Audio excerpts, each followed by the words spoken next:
Bismillahirrahmanirrahim. Assalamualaikum warahmatullahi wabarakatuh. Innal hamdalillah nahmaduhu wa nasta'inuhu wa nastaghfiruh wa na'udzu billahi min shururi anfusina wa sayyiati a'malina. May yahdihillahu fala mudilla lahu wa may yudlilhu fala hadiyalah. Ashhadu an la ilaha illallah wahdahu la syarika lah wa ashhadu anna Muhammadan 'abduhu wa rasuluh.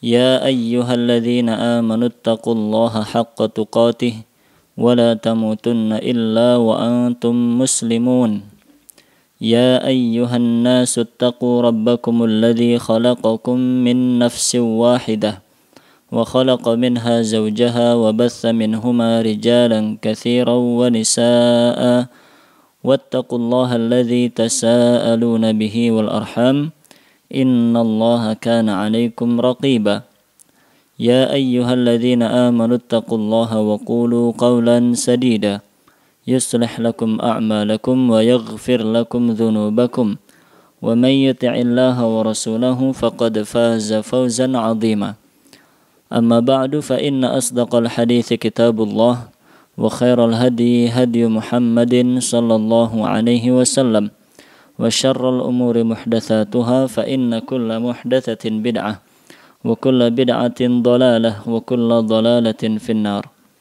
اللهم صل وسلم وزد وبارك على نبينا محمد وعلى آله وأصحابه أجمعين. Kaum muslimin dan muslimah jamaah yang dirahmati oleh Allah Subhanahu wa taala.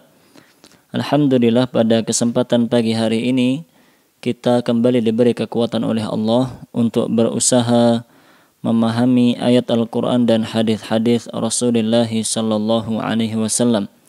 Maka kita mohon kepada Allah agar kita dimudahkan untuk meluruskan niat kita semuanya, dapat mengikhlaskan amal soleh yang sekarang sedang kita laksanakan. Kemudian semoga pula kita dimudahkan oleh Allah untuk memahami apa yang akan kita pelajari bersama. Dan semoga pula kita dimudahkan untuk mengamalkannya dan mendakwahkannya kepada kaum muslimin pada umumnya. Naam. Kaum muslimin dan muslimah jamaah yang dirahmati oleh Allah, kita masih melanjutkan pembahasan tentang hadis seputar adab dan akhlak yang kita bacakan dari Sahih Bukhari dengan syarahnya Fathul Bari. Pada pertemuan kali ini, insyaallah taala kita akan membahas tentang adab memberi nama pada anak. Adab memberi nama pada anak. Naam. Tentang hal ini Imam Bukhari rahimahullahu taala menjelaskan cukup panjang lebar. Kurang lebih ada sampai 4 bab beliau terangkan tentang adab memberi nama. Maka kita akan membaca insyaallah pada kesempatan kali ini 2 bab atau separuhnya, dan sisanya akan kita bahas insyaallah pada pertemuan yang akan datang. Yang pertama, Imam Bukhari memberi judul Bab Ahabbil Asma'i ilallahi Azza wa Jal. Bab nama yang paling dicintai oleh Allah Subhanahu wa taala. Nama yang paling dicintai oleh Allah Subhanahu wa ta'ala. Al-Hafidh Ibn Hajar rahimahullah ta'ala menjelaskan di awal bab ini, beliau mengatakan bahwa ada sebuah hadis yang diriwayatkan oleh Imam Muslim dari Abdullah ibn Umar radhiyallahu anhuma, bahwa Rasulullah sallallahu alaihi wasallam bersabda, Inna ahabba asma'ikum ilallah Abdullahi wa Abdurrahman. Sesungguhnya nama yang paling Allah cintai di antara nama-nama kalian adalah Abdullah dan Abdurrahman. Hadis tersebut diriwayatkan oleh Imam Muslim dan dinyatakan sahih oleh Al-Hafidh Ibnu Hajar rahimahullahu ta'ala. Dalam hadis tersebut Rasulullah sallallahu alaihi wasallam menjelaskan bahwa nama yang paling dicintai oleh Allah adalah 2 nama tersebut. Abdullah yang artinya hambanya Allah. Kemudian yang kedua adalah Abdurrahman, yang artinya adalah hamba Allah yang maha pengasih. Dua nama secara tekstual dijelaskan dan disebutkan oleh Rasulullah SAW sebagai nama yang paling dicintai oleh Allah Subhanahu wa taala. Kemudian dijelaskan di sini oleh Al-Hafidz Ibnu Hajar, apakah bisa dikiaskan dengan nama-nama yang lain selain Abdullah dan Abdurrahman? Artinya, bolehkah kita menyandarkan kata abd, kata hamba itu kepada Asmaul Husna yang lainnya? Misalnya Abdul Razzaq, atau Abdul Muhsin, atau Abdul Qadir, atau Abdul Hafidh, dan seterusnya. Dan apakah ketika kita menyandarkan kata abd, kata hamba kepada Asmaul Husna yang lainnya akan menjadi nama yang dicintai oleh Allah Subhanahu wa taala pula sebagaimana Allah mencintai nama Abdullah dan Abdurrahman? Maka jawabannya adalah iya, bahwa dengan disebutkannya dua nama dalam hadis tersebut, Abdullah dan Abdurrahman, dan keduanya adalah dua nama yang paling dicintai oleh Allah Subhanahu wa taala, maka dikiaskan kepada nama-nama yang lain yang mana di situ ada penyandaran kata abad, kata hamba kepada nama-nama Allah yang lainnya, kepada Asmaul Husna yang lainnya. Sehingga ketika ada yang diberi nama Abdul Razzaq dan Abdul Hafidh dan seterusnya, itu pun mendapatkan fadilah, mendapatkan keistimewaan bahwa nama itu adalah nama yang paling dicintai oleh Allah Subhanahu wa taala. Al-Hafidz Ibnu Hajar menjelaskan hal tersebut dengan menukilkan perkataan Imam Qurtubi rahimahullahu taala. Beliau mengatakan, "Yaltahiqu bihadzainil ismain ma kana mithlahuma ka Abdul Rahim wa Abdul Malik wa Abdus Samad." Sama dengan dua nama tersebut, artinya sama-sama dicintai oleh Allah Subhanahu wa taala. Nama selain dari keduanya yang mirip dengan keduanya, contohnya Abdul Rahim, hambanya Allah yang maha pengasih, wa Abdul Malik, hambanya Allah yang maha menguasai, yang maha merajai segala sesuatu, wa Abdus Samad, hambanya Allah yang menjadi tempat bersandar seluruh makhluknya. Wa innama kanat ahabba ilallah li'annaha tadammanat ma huwa wasfun wajibun lillah wa ma huwa wasfun lil insan wa wajibun lahu wa huwal ubudiyah.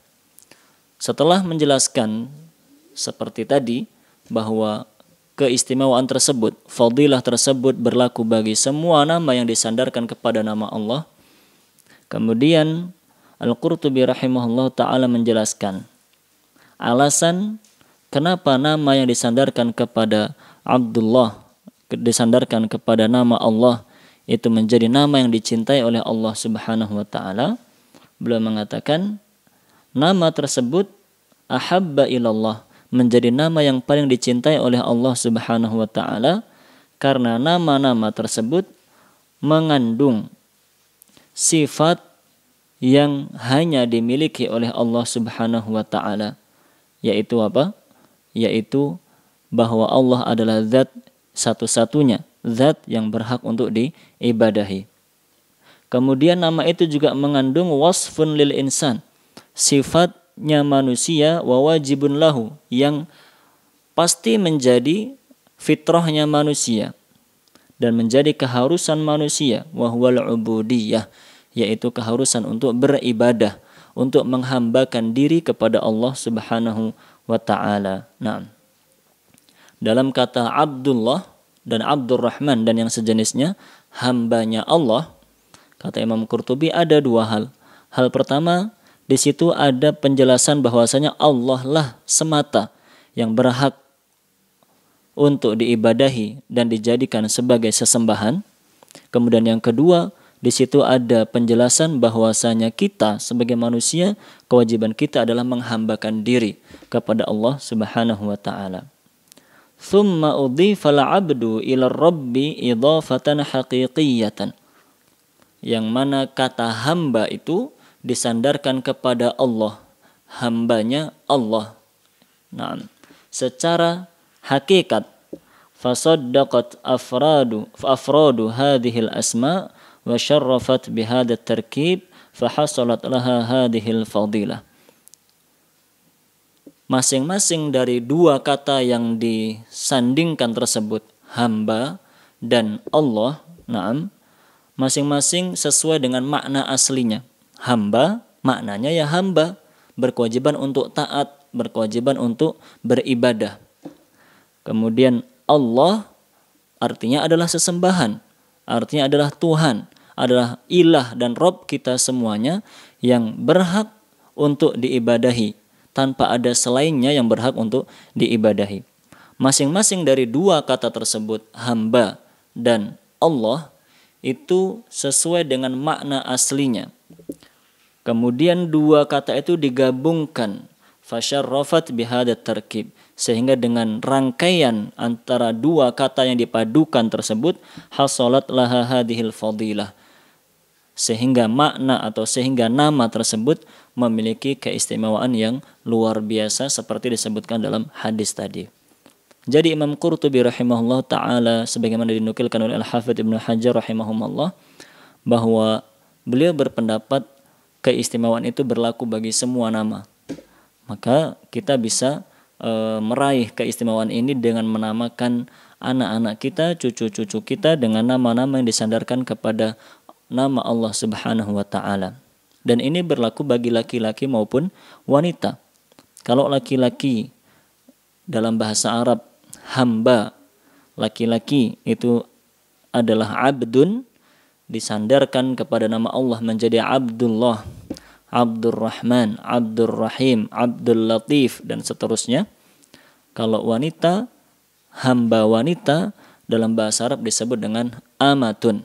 Amatun, alif, kemudian mim, dan tak marbutah, amatun. Tinggal disandarkan kepada nama Allah, amatullah, begitu. Amatur Rahman, Amatur Rahim, Amatul Latif, dan seterusnya. Sehingga dengan itu kita mendapatkan fadilah bahwa telah memberi nama kepada anak kita dengan nama yang paling dicintai dan disukai oleh Allah Subhanahu wa ta'ala. Nah, ada penjelasan yang lain yang dinukilkan pula oleh Al-Hafidz Ibnu Hajar tentang alasan kenapa nama seperti itu menjadi nama yang paling dicintai oleh Allah. Al-Hafidz Ibnu Hajar mengatakan waqala ghairuh, ulama lain selain Al-Qurtubi menjelaskan alasannya kenapa nama itu menjadi nama yang istimewa. Al-hikmatu fil iqtisari 'ala al-ismain annahu lam yaqa' fil Qur'an idafatu 'abdin ila ismin min asma'illahi ta'ala ghairuhuma. Ulama yang lain berpendapat bahwa keistimewaan tersebut hanya berlaku bagi dua nama itu saja. Ada pendapat lain mengatakan keistimewaan itu hanya berlaku bagi dua nama, Abdullah dan Abdurrahman saja. Tidak berlaku, tidak dianalogikan, tidak dikiaskan kepada nama-nama yang lainnya. Kenapa alasannya? Karena dalam Al-Quran kata abdun itu hanya disandarkan kepada dua nama itu saja.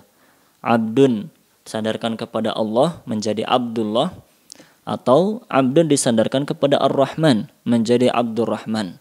Dan tidak pernah dalam Al-Quran kata abdun itu disandarkan kepada nama Allah yang lain. Tidak ada dalam Al-Quran abdun disandarkan kepada Al-Latif misalnya. Tidak ada dalam Al-Quran abdun disandarkan kepada Al-Hakim. Tidak ada. Karena dalam Al-Quran kata abdun hanya disandarkan kepada dua nama, Allah dan Ar-Rahman saja, sehingga ulama pada pendapat yang kedua ini mengatakan keistimewaan itu hanya berlaku bagi dua nama itu saja. Apa dalilnya? Atau apa buktinya bahwa abdun itu dalam Al-Quran hanya disandarkan kepada dua nama itu saja? Yang pertama, buktinya adalah dalam surat Al-Jin ayat ke-19.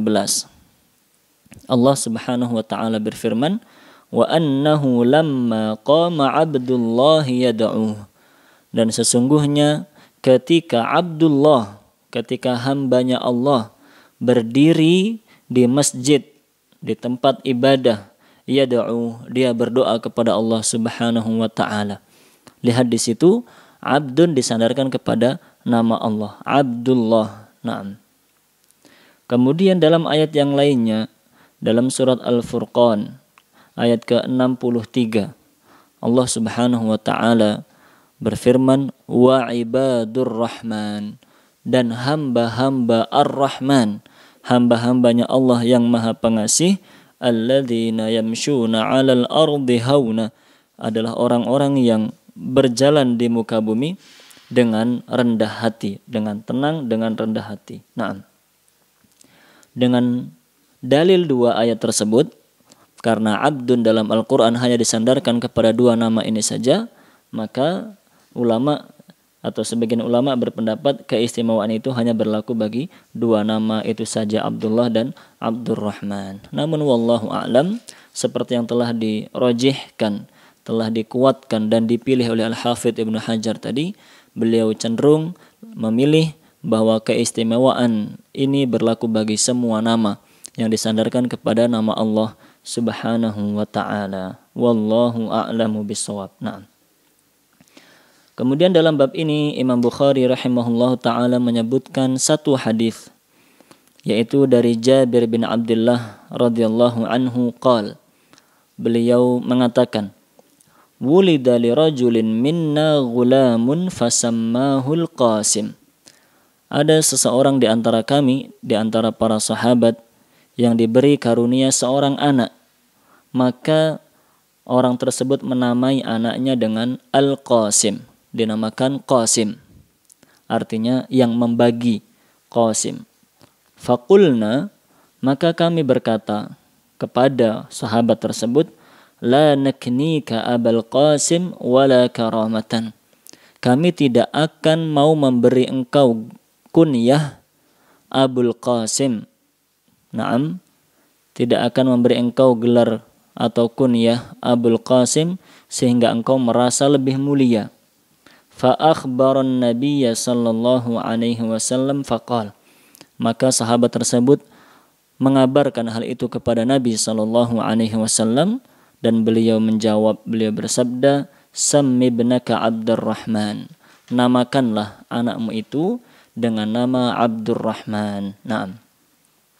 Dalam hadis ini, jamaah kaum muslimin dan muslimah dirahmati oleh Allah Subhanahu wa taala, yang sesuai dengan pembahasan kita pada bab ini adalah bahwa ketika ada seorang sahabat yang datang kepada beliau meminta arahan atau mengadukan permasalahan yang dia hadapi terkait dengan pemberian nama kepada anaknya tersebut, ternyata Rasulullah SAW memerintahkan, memberi arahan agar anaknya itu dinamakan dengan Abdurrahman.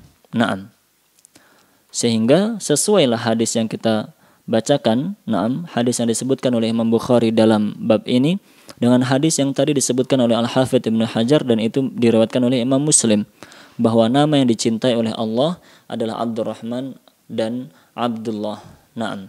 Buktinya selain sabda beliau dalam Sahih Muslim tadi, di sini pun beliau memerintahkan sahabatnya yang ketika itu sedang mengadukan masalah tentang pemberian nama kepada anaknya, beliau memerintahkan, sammi ibnaka Abdurrahman, namakanlah anak laki-lakimu ini dengan nama Abdurrahman. Naam. Tayyib. Kemudian bab yang selanjutnya, bab qaulin Nabi sallallahu alaihi wasallam, sammu bismi wa la taktanu bikunyati.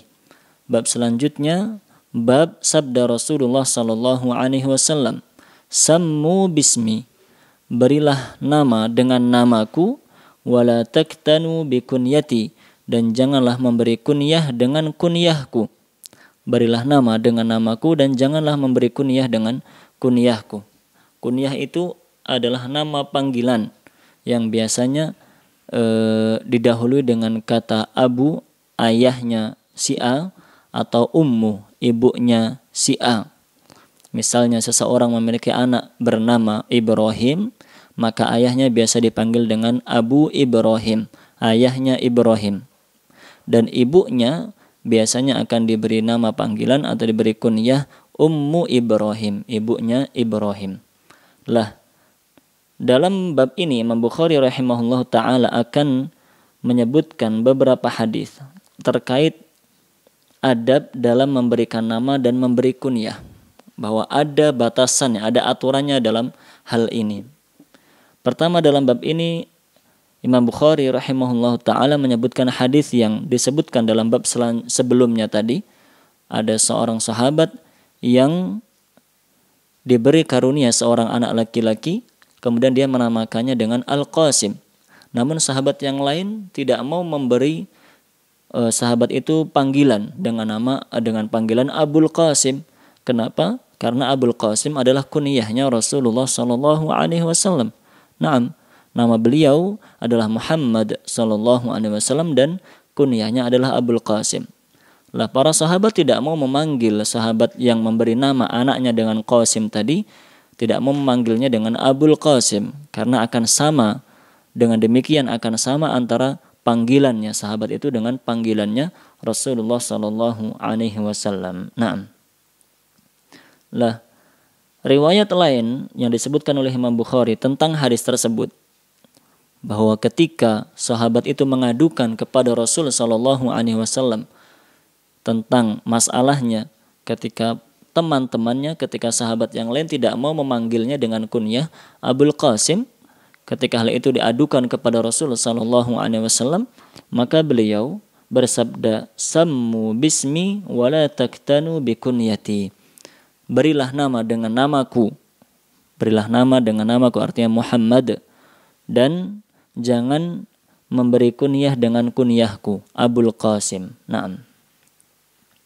Hadis tersebut dengan lafaz yang sama diriwayatkan dalam riwayat yang lainnya dari Abu Hurairah radhiyallahu anhu. Jadi hadis itu diriwayatkan dari beberapa jalur. Kalau yang tadi kita bacakan dari sahabat Jabir bin Abdullah radhiyallahu anhu, ada riwayat yang lainnya disebutkan oleh Imam Bukhari dari Abu Hurairah radhiyallahu anhu. Naam. Kemudian hadis yang sama pula dalam riwayat yang lainnya. Naam, masih hadis yang sama, namun dalam riwayat yang lainnya bahwa Rasulullah sallallahu alaihi wasallam ketika ditanya tentang perihal masalah nama yang diberikan sahabat itu kepada anaknya, maka beliau memberi arahan dan memberikan perintah, "Sammi ibnaka Abdurrahman." Namakan saja anakmu itu dengan nama Abdurrahman. Jangan diberi nama Qasim. Nanti kamu akan jadi punya gelar, punya panggilan Abul Qasim yang itu sama dengan panggilanku. Naam. Baik. Maka dari hadis-hadis tersebut para jamaah yang dirahmati oleh Allah Subhanahu wa taala, kemudian dibahas oleh para ulama. Dijelaskan secara panjang lebar oleh Al-Hafidz Ibnu Hajar dalam Fathul Bari bahwa ulama berselisih pendapat. Bagaimana sebenarnya hukumnya kita memberi nama dengan nama Muhammad? Misalnya kita diberi anak laki-laki, walhamdulillah. Kemudian kita beri nama Muhammad. Dan nanti anak itu kita beri panggilan, kita kasih panggilan Qasim, menjadi Abul Qasim misalnya. Apakah boleh yang seperti itu? Naam. Nanti ada yang bertanya, kok masih kecil sudah punya panggilan Ustaz? Katanya tadi diberi kunyah Abu Fulan dan Ummu Fulan kalau sudah ada anaknya atau berdasarkan penisbatan kepada anaknya. Maka jawabannya bahwa ketika seseorang, baik laki-laki maupun wanita, meskipun masih kecil dan belum punya anak, tetap boleh-boleh saja untuk diberi kunyah. Boleh anak kecil atau kita yang belum berkeluarga, yang belum punya anak keturunan, boleh bagi kita memberi nama panggilan bagi kita dengan Abu Fulan atau Ummu Fulan meskipun belum punya anak. Dulu pernah kita bahas. Itu dalilnya adalah hadis Rasulullah sallallahu alaihi wasallam diriwayatkan oleh Anas bin Malik ketika saudaranya Anas bin Malik, adiknya Anas bin Malik itu sedih ketika burung peliharaannya itu mati. Naam. Kemudian Rasul sallallahu alaihi wasallam menghibur anak kecil itu dengan memanggilnya, ya Aba Umair ma fa'alan nughair. wahai Abu Umair, apa yang dilakukan oleh burung peliharaanmu yang masih kecil. Dalam hadis itu Rasul Shallallahu Alaihi Wasallam memanggil anak yang kecil, adiknya Anas bin Malik, dengan kunyahnya Abu Umair. Padahal dia masih anak kecil, belum punya keluarga, belum memiliki anak keturunan. Sehingga dari situlah disimpulkan dalam pembahasan ketika itu telah kita sampaikan dan kita bacakan, disimpulkan oleh Al-Hafidz Ibnu Hajar bahwa boleh seseorang itu memiliki kunyah atau memberi kunyah kepada orang yang belum memiliki anak keturunan. Nah, sekarang masalah yang akan kita bahas adalah setelah kita membaca hadis-hadis tadi, bagaimana sebenarnya hukumnya? Bolehkah kita memberi nama anak kita Muhammad dan memberinya kunyah Abul Qasim, sama persis dengan nama dan kunyahnya Rasulullah Shallallahu Alaihi Wasallam?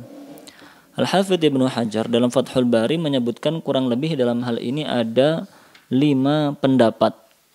Kita baca secara singkat saja. Naam. Pendapat yang pertama, al-man'u mutlaqan, sawa'un kana ismuhu Muhammadan am la. Pendapat yang pertama adalah pendapat yang melarang secara mutlak.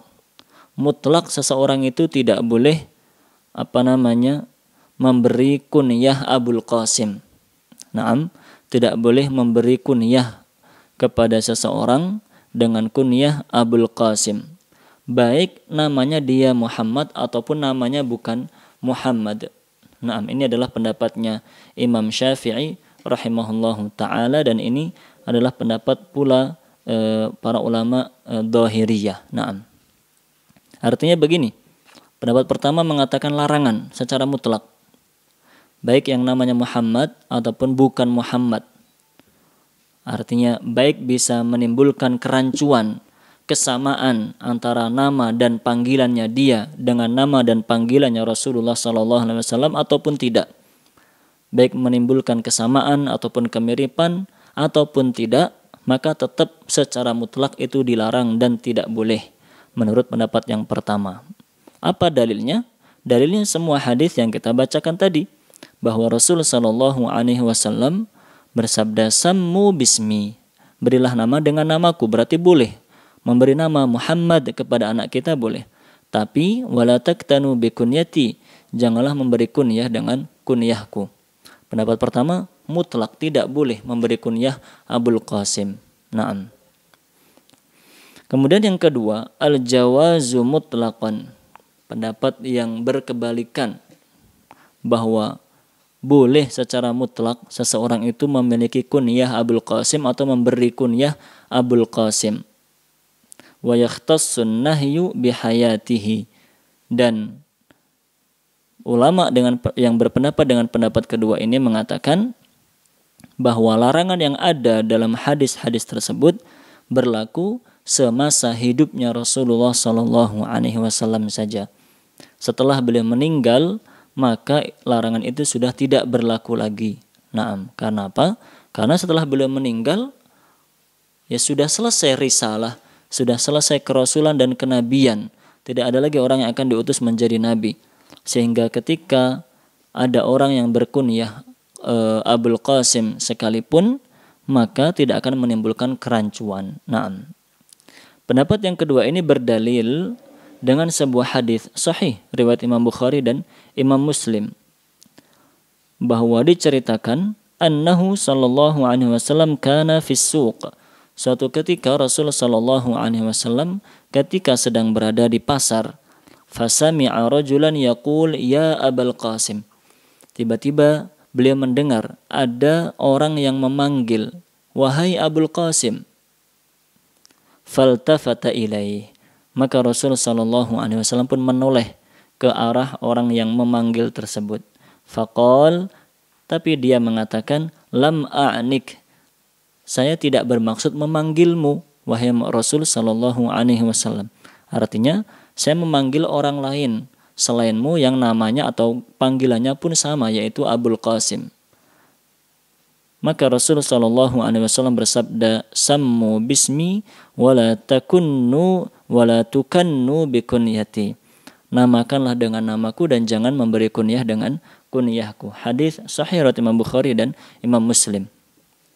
Naam. Fafahimun minan nahi al-ikhtisasa bihayatihi lisababil madhkur. Ulama yang berpendapat dengan pendapat kedua tadi memahami hadis ini bahwa larangan itu berlaku ketika beliau sallallahu alaihi wasallam masih hidup saja. Karena apa? Alasannya tadi. Karena kalau kunyahnya sama dengan beliau sallallahu alaihi wasallam akan menyusahkan beliau, menyulitkan beliau. Akan terjadi dan terulang hal yang sama seperti diriwayatkan dalam hadis tadi. Ada orang memanggil Abul Qasim, beliau pun menoleh, ternyata bukan beliau yang dipanggil oleh orang tersebut. Wa qad zala ba'dahu sallallahu alaihi wasallam. Dan alasan ini sudah tidak ada lagi setelah Rasulullah sallallahu alaihi wasallam meninggal dunia. Itu di antara dalil yang dipegang oleh pendapat kedua, bahwa larangan memberi kunyah Abul Qasim hanya berlaku ketika beliau masih hidup. Nah, dalil yang lainnya yang dipegang oleh pendapat yang kedua ini adalah hadis dari Ali bin Abi Thalib. Beliau mengatakan, "Ya Rasulullah, in wulida li ba'daka waladun usammihi bismik wa ukannihi bikunyatik." Wahai Rasulullah sallallahu alaihi wasallam, jika sepeninggalmu aku diberi karunia seorang anak laki-laki, apakah aku boleh menamakannya dengan namamu, yaitu Muhammad, dan aku memberinya kunyah, memberinya panggilan dengan nama panggilanmu, yaitu Abul Qasim? Maka Rasulullah SAW ternyata menjawab, "Na'am." Beliau mengatakan iya. Hadis tersebut diriwayatkan oleh Imam Bukhari dalam Adabul Mufrad, diriwayatkan oleh Abu Dawud, Tirmidzi, Imam Hakim, dan disahihkan oleh Syekh Al-Albani rahimallahu al-jami'. Lihat, dalam hadis yang sahih tersebut secara jelas ditanyakan oleh Ali bin Abi Thalib, jika sepeninggalmu aku diberi karunia seorang anak laki-laki, bolehkah aku menamakannya dengan namamu dan memberinya panggilan dengan nama panggilanmu? Kata beliau sallallahu alaihi wasallam, "Na'am, iya, boleh." Nah, itulah di antara dalil yang dipegang oleh pendapat kedua, bahwa larangan memberi kunyah Abul Qasim hanya berlaku ketika beliau masih hidup saja. Ada pendapat yang ketiga dalam masalah ini. La yaf'alunahu, pendapat yang ketiga adalah la yajuzu liman ismuhu Muhammad wa yajuzu li ghairihi. Larangan memberi kunyah Abul Qasim itu berlaku hanya bagi orang yang namanya Muhammad saja. Adapun bagi orang yang namanya bukan Muhammad, maka boleh diberi panggilan Abul Qasim. Maksudnya, jika orang itu bernama Muhammad dan diberi panggilan Abul Qasim, maka dikhawatirkan akan menjadi rancu, akan mirip, akan sama dengan Rasul sallallahu alaihi wasallam. Dikhawatirkan akan timbul hal-hal yang tidak diinginkan dengan nama dan panggilan yang sama tersebut. Adapun jika namanya tidak sama dengan beliau, maka boleh untuk diberi panggilan Abul Qasim. Naam. Pendapat yang ketiga ini berdalil dengan hadis yang diriwayatkan oleh Jabir bin Abdullah radhiyallahu anhu. Jabir bin Abdullah memarfu'kannya, menyampaikan bahwa itu adalah sabda Rasulullah sallallahu alaihi wasallam, di mana dikatakan dalam hadis ini, "Man tasamma bismi fala yaktani bikunyati." Siapa saja yang telah diberi nama dengan namaku, yang dia telah diberi nama dengan nama Muhammad, fala yaktani bikunyati, maka janganlah dia diberi nama panggilan dengan nama panggilanku. Wa man iktana bikunyati fala yatasamma bismi, dan siapa saja yang telah diberi panggilan dengan nama panggilanku Abul Qasim, maka janganlah dia diberi nama dengan namaku, yaitu Muhammad sallallahu alaihi wasallam. Hadis ini diriwayatkan oleh Imam Ahmad, oleh Abu Dawud, dan dihasankan oleh At-Tirmidzi, dan disahihkan oleh Ibnu Hibban rahimallahu al-jami'. Taib. Dalam hadis itu beliau menjelaskan, yang namanya sudah Muhammad, kunyahnya jangan Abul Qasim. Tapi kalau namanya bukan Muhammad, maka kunyahnya boleh Abul Qasim. Itu hadis yang dijadikan dalil oleh pendapat yang ketiga. Naam. Kemudian ada pendapat yang keempat dalam hal ini. bolehkah memberi kunyah Abul Qasim?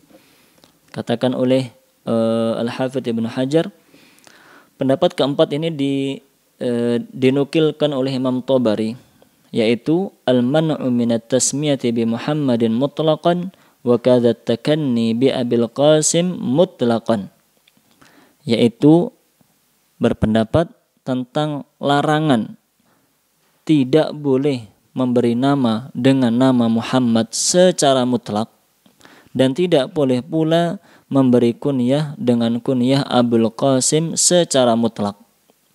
Jadi menggunakan nama Muhammad tidak boleh, pakai panggilan Abul Qasim juga tidak boleh. Dua-duanya tidak boleh menurut pendapat yang keempat. Pendapat ini diriwayatkan dari Umar bin Khattab radhiyallahu anhu.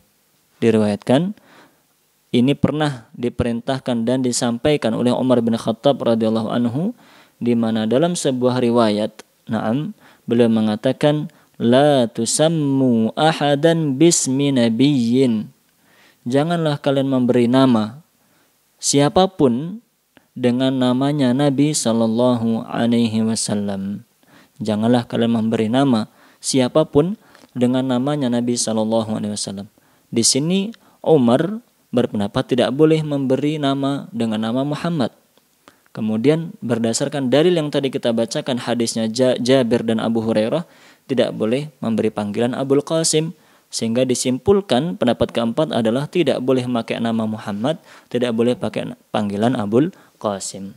Namun dikatakan oleh Al-Hafidz Ibnu Hajar rahimahullah ta'ala bahwa dalam riwayat-riwayat yang lainnya terdapat keterangan bahwa Umar bin Khattab radhiyallahu anhu telah meninggalkan pendapat ini. Beliau beralih kepada pendapat yang lebih tepat, yang lebih sesuai dengan dalil-dalil yang sahih dari Rasulullah sallallahu alaihi wasallam. Nah, ada pendapat yang kelima dalam masalah ini disebutkan pula oleh Al-Hafidz Ibnu Hajar, yaitu al-man'u mutlaqan fi hayatihi. Terlarang secara mutlak menggunakan nama Muhammad dan menggunakan panggilan Abul Qasim ketika Rasul sallallahu alaihi wasallam masih hidup. Wa tafsil ba'dahu. Adapun setelah beliau meninggal maka diperinci. Baina man ismuhu Muhammad wa Ahmad fayamtani' wa illa fayajuz. Bahwa orang yang namanya Muhammad atau namanya Ahmad, dia tidak boleh menggunakan panggilan Abul Qasim. Tapi orang yang namanya bukan Muhammad, bukan pula Ahmad, maka dia boleh menggunakan panggilan Abul Qasim. Naam. Wallahu a'lam bishawab. Itulah 5 pendapat dalam masalah ini. Dijelaskan oleh Al-Hafidz Ibnu Hajar secara panjang lebar. Tadi kita hanya membacakan secara ringkas saja bahwa dalam hukum bolehkah menggunakan panggilan Abul Qasim, ada 5 pendapat ulama dalam masalah ini, dan yang dirajihkan, yang dikuatkan, yang dipilih oleh Al-Hafidz Ibnu Hajar adalah pendapat yang kedua, bahwasanya larangan menggunakan panggilan Abul Qasim itu hanya berlaku ketika Rasulullah sallallahu alaihi wasallam masih hidup saja. Setelah beliau meninggal dunia sallallahu alaihi wasallam, maka larangan itu sudah tidak berlaku lagi. Saya ulangi, panggilan Abul Qasim itu tidak boleh dipakai ketika beliau sallallahu alaihi wasallam, tidak boleh dipakai oleh selain beliau, maksud saya. Panggilan Abul Qasim tidak boleh digunakan untuk selain Rasulullah sallallahu alaihi wasallam ketika beliau masih hidup. Adapun sepeninggal beliau maka semua orang boleh menggunakan panggilan Abul Qasim. Apa dalilnya? Tadi di antaranya sudah kita bacakan bahwa ada hadis-hadis yang sahih menerangkan tentang hal itu. Seperti yang ditanyakan oleh Ali bin Abi Thalib ketika beliau menanyakan, sepeninggalmu jika aku diberi karunia seorang anak laki-laki, bolehkah aku memberinya nama dengan namamu dan memberinya panggilan dengan panggilanmu? Berarti namanya Muhammad dan panggilannya Abul Qasim. Rasulullah SAW mengatakan, na'am, iya, boleh. Na'am. Kemudian Al-Hafidz Ibnu Hajar juga berdalil tentang hal ini dengan prakteknya para sahabat radhiyallahu anhum. Para sahabat radhiyallahu anhum sepeninggal Rasulullah sallallahu alaihi wasallam, ternyata tidak sedikit di antara mereka yang memberi nama anaknya dengan nama Muhammad dan memanggil anaknya dengan panggilan Abul Qasim. Al-Hafidz Ibnu Hajar di sini menyebutkan kurang lebih ada 6 sampai 7 sahabat yang memberi nama anaknya dengan Muhammad dan memanggilnya dengan panggilan Abul Qasim. Di antaranya adalah Thalhah bin Ubaidillah. Thalhah bin Ubaidillah memiliki anak laki-laki, di antaranya diberi nama Muhammad dan diberi panggilan Abul Qasim. Kemudian pula Abu Bakar As-Siddiq radhiyallahu anhu. Begitu pula Abdullah bin Sa'ad. Kemudian Ja'far bin Abi Talib. Tadi nomor 2 tadi Sa'ad bin Ubadah. Kemudian yang ketiga adalah Ja'far bin Abi Talib. Ja'far bin Abi Talib. Beliau memiliki anak laki-laki, diberi nama Muhammad dan diberi panggilan Abul Qasim. Kemudian Abdurrahman bin Auf radhiyallahu anhu memiliki anak laki-laki, diberi nama Muhammad dan diberi panggilan Abul Qasim. Begitu pula Hatib bin Abi Balta'ah. Beliau pun melakukan hal yang sama. Dan Al-Ash'ath bin Qais. Kurang lebih 7 sahabat tersebut, setelah Rasulullah SAW meninggal, beliau diberi karunia anak laki-laki dan dinamakan dengan nama Muhammad dan diberi panggilan dengan panggilan Abul Qasim, menunjukkan bahwa boleh sepeninggal Rasulullah SAW menggunakan panggilan Abul Qasim.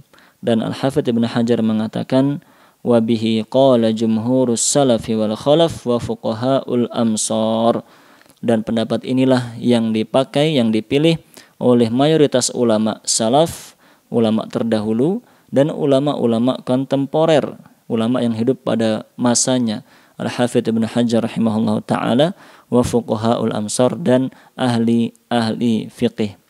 Namun di akhir pembahasannya beliau mengatakan lakinnal aula al-akhdhu bil madhhabil awwal.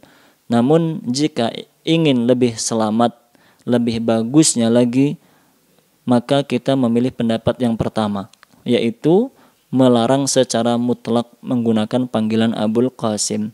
Fa innahu abra'u lidh-dhimmah wa a'dhamu lil hurmah. Karena yang seperti itu lebih membebaskan tanggungan kita.